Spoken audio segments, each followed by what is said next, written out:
किस्त आज रिलीज की गई है। प्रधानमंत्री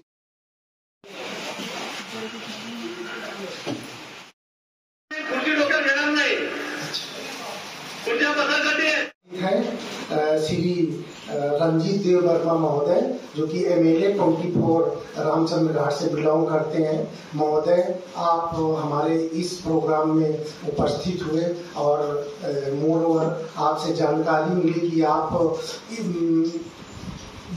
इस कृषि विज्ञान केंद्र में प्रथम बार आप उपस्थित हुए हैं और फर्स्ट टाइम इस एरिया में आप विजिट किया है आपने, इसलिए आपका महोदय हमारे दिग्विजय कृषि विज्ञान केंद्र की तरफ से बहुत बहुत स्वागत एवं धन्यवाद ज्ञापित करते हैं अपने पूरे स्टाफ की तरफ से। इसके साथ साथ इस कृषि विज्ञान केंद्र में कुछ कृषक हो सकता है ये लोग प्रथम बार यहाँ पर उपस्थित हुए हैं और कुछ लोग तो ये कंटिन्यू आते रहते हैं, तो सभी का इस प्रोग्राम में स्वागत एवं धन्यवाद ज्ञापित करते हैं अपने दिग्विजय कृषि विज्ञान केंद्र की तरफ से।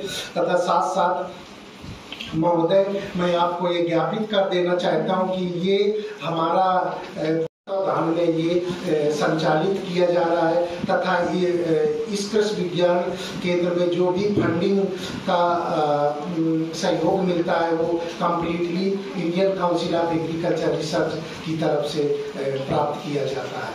और महोदय, हमारे इस कृषि विज्ञान केंद्र में 16 स्टाफ का स्ट्रेंथ है, जो कि अभी प्रेजेंट टाइम में 13 स्टाफ उपस्थित है और 3 स्टाफ की पोस्ट अभी वैकेंट है। और से रिलेटेड सब्जेक्ट मैटर स्पेशलिस्ट है, scientist and head and another rest of the post.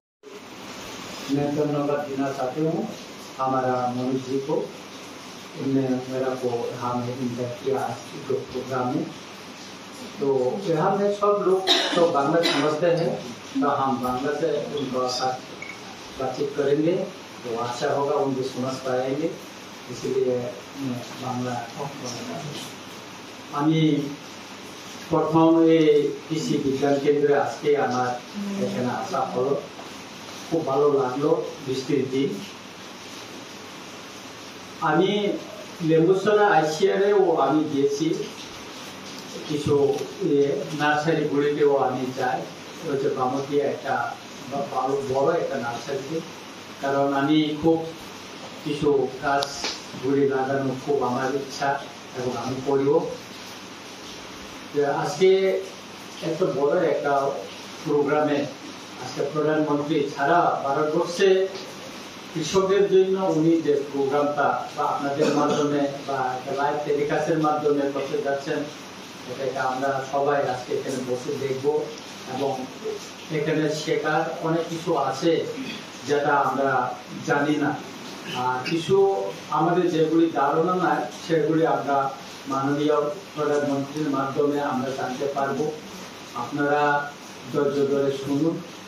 আজকে খুব ভালো দিন হয়েছে, যদিও এখানে কারেন্ট নেই, তথাপি আজকে এই বৃষ্টির দিনে বাড়িতে আমাদের তেমন কাজ নেই, এখানে বসে যদি আমরা এই জ্ঞান অর্জন করতে পারি, তাতে আগামী দিন আমরা সেটা কৃষিকাজে ব্যবহার করতে পারবো। আমি আপনাদেরকে বলে আমি মনোজির সঙ্গে এখন আলোচনা করলাম। এবছর আমি আম লেগেছি, সব ভ্যারাইটির আম, টোটাপুরি থেকে মিয়াজাকি সব ধরনের আমি লাগিয়েছি। তারপর আমি লঙ্ঘন নিয়ে আসছি ক্যালকাটা থেকে, 10টা লঙ্ঘন নিয়েছে 1200 টাকা করে একটা চারা।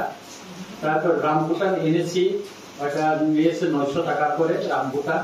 ওই ফলগুলি খুব দাম। আমি কিছুদিন আগে দিল্লিতে গিয়েছিলাম, সেখানে ওই যে লঙ্ঘনগুলি কিনতে চেয়েছিলাম, তাহলে কিছু 1000 বলা, বলেছে যে 1000 টাকা কেজি।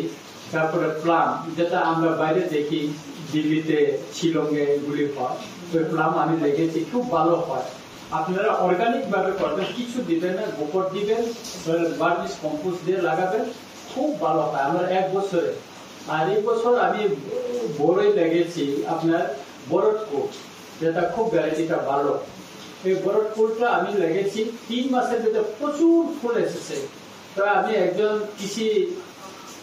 অফিসার সঙ্গে আলোচনা করলাম যে আপনি আমাকে বলুন, আমার বড়ই তো সব ফুল এসে গেছে, কি করব?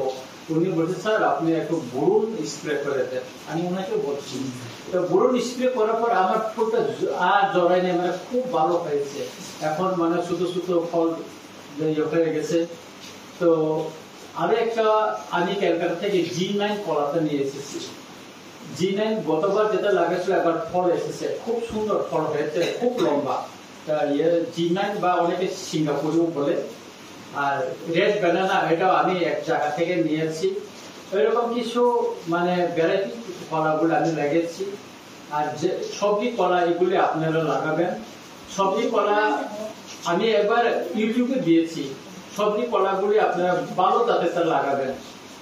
আর সবচেয়ে সুবিধা হলো কি আমাদের যেগুলি কৃষকরা, আপনারা যারা খেতে খামারে কাজ করেন, কৃষকরা যারা করেন, আমাদের কলা যখন সে ফুল ফুটে, যখন কলাটা হয় তখন সেখানে কি হয়, এক ধরনের পোক এটা খুব কামড়ায়, তারপরে কলার চেহারাটা খুব হয়ে যায়, কিরকম জানে হয়ে যায়, মানে গোটাতে একদম মানে ফোটা ফোটা করে। আমি কি করলাম, আমি রেগুলার ইউটিউবে দেখে, আমি থাইল্যান্ডের ইউটিউব দেখে আমাদের ভারতবর্ষের বাংলাদেশের তারা কৃষিরা কিভাবে করে দেখলাম। তার এক ধরনের পলি ব্যাগ পাওয়া যায় যেটা কলা গাছের ফুল আসার সাথে সাথে তারা লাগাই দেয়, কিন্তু আমাদের এখানে যে পলি ব্যাগটা আমরা পাই না বড়টা। আমি কি করলাম, বাজারে গেলাম, দেখলাম যে পেঁয়াজের বস্তাটা খুব পাতলা, ওইটা লাগাইলে কিরকম হবে, 3টা 20 টাকা করে আমি 6তে নিয়েছি, তো লাগাই দিলাম, কিন্তু আর পোক একটা আর ধরে না। আপনারা ব্যবহার করে দেখুন যে পেঁয়াজের বস্তাটা আপনারা কিনবেন, ওইটা কলা ফুল আসার সাথে যখন করবে তখন আপনারা লাগাই দিবেন, আর যখন এটা শেষ হয়ে যাবে তখন আপনার কলাতে কোনো দাগ পড়বে না, একটা দাগ পড়েনি আমার সবজি কলা। আমার এখন যে কিনা G9 কলাটা খুব ভালো, খুব দামি, আপনারা বাজারে বিক্রি করে দেখেন, আমাদের এখানে সচরাচর কোথাও আপনারা দেখবেন না, কিন্তু দিল্লিতে দেখবেন অন্যান্য কলা থেকে ওই কলাটার দাম দিচ্ছে। আমাদের এখানে ভালো হয়, আমার খেতে খুব ভালো হয়েছে। আপনারা কিছু দিবেন না, গর্তটা করে রাখবেন, গোবর দিবেন, যখন আপনারা কলাটা করবেন তখন আপনার ফোড়া ধানটা একটু দিয়ে দিবেন। কেন ফোড়া ধানটা দিবেন? বীজটা কেঁচু হয়, ওটা ধরনের কেঁচু হয়, আর কলা গাছটা পরে পরবর্তী সময় কি হয়, ওইটা নষ্ট হয়ে যায়। ওই ফোড়া ধানটা যদি আপনার অল্প দেন তখন আর এটা পোক ধরবে না। আর আপনারা কলাতে দেখবেন সবসময় এক ধরনের হয় কিনা বলে পোক কামড়ায়, যে নরম যে পাতাটা বাইর হয় তখন এক ধরনের পোক বাইর খুব কামড়ায়, তখন কলা গাছটাই হয়। আপনারা একটা ওষুধ আছে মানে খুব মানে ওটা আপনারা স্প্রে করবেন, আপনার 3 মাসে কিছু হবে না কলা। একটা পোক, আপনার কত সাদা পোক, অনেক পোক যেগুলো পাতার নিচে হয়, আপনারা দেখবেন আপনার কলা গাছের পাতার নিচে এক ধরনের পোক খুব বাসা বাঁধে, এটা কিছু হবে না, এগুলি আপনারা করেন। তো যদি আপনারা অর্গানিক যদি করেন, আপনারা খাবার করতে ভালো, সবকিছু বিক্রিও করতে পারবেন, খুব ভালোই হয়। তো সেই জন্য আজকে আপনার আমাদের এই যে ভয়ে এই যে কৃষি বিজ্ঞান কেন্দ্র যে আমরা এখানে আছে, এখানে আপনারা অনেক কিছু সম্পর্কে জানতে পারেন। এখানে বৈজ্ঞানিক আছে, এখানে কৃষিবিদ আছে, অনেক স্টাফ আছে, অনেক বড় পরিসরে এই কেন্দ্রটা গড়ে উঠছে। সেটাকে আমরা যদি সঠিকভাবে ব্যবহার করতে পারি, আগামী দিন আমরা কৃষিতে অনেক অগ্রসর হতে পারবো। এখন আপনারাও এখান থেকে জ্ঞান অর্জন করে কৃষি সম্পর্কে আপনারাও অন্যদেরকেও আপনারা সাহায্য করতে পারবেন, আপনার কৃষি কাজে আপনারাও ব্যবহার করতে পারবেন। তাই আমি আজকে খুবই খুশি, আপনাদের সবাইকে আমি ধন্যবাদ দিতে চাই। আজকে এই একটা মহতী অনুষ্ঠানে আপনারা সবাই বৃষ্টির মধ্যে আসছেন, এর জন্য আপনাদের সবাইকে আবার শুভেচ্ছা ভালোবাসা দিয়ে আমার সংক্ষিপ্ত বক্তব্য এখানে শেষ করছি। সবাইকে নমস্কার।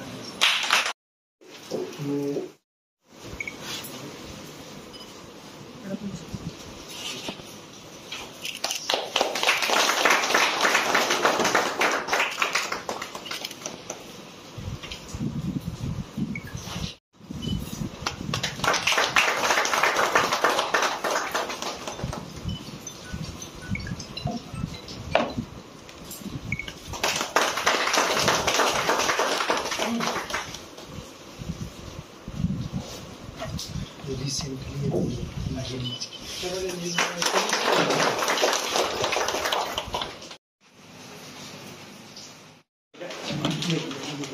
की साथ एक ही साथ दुईटा दुईटा अलग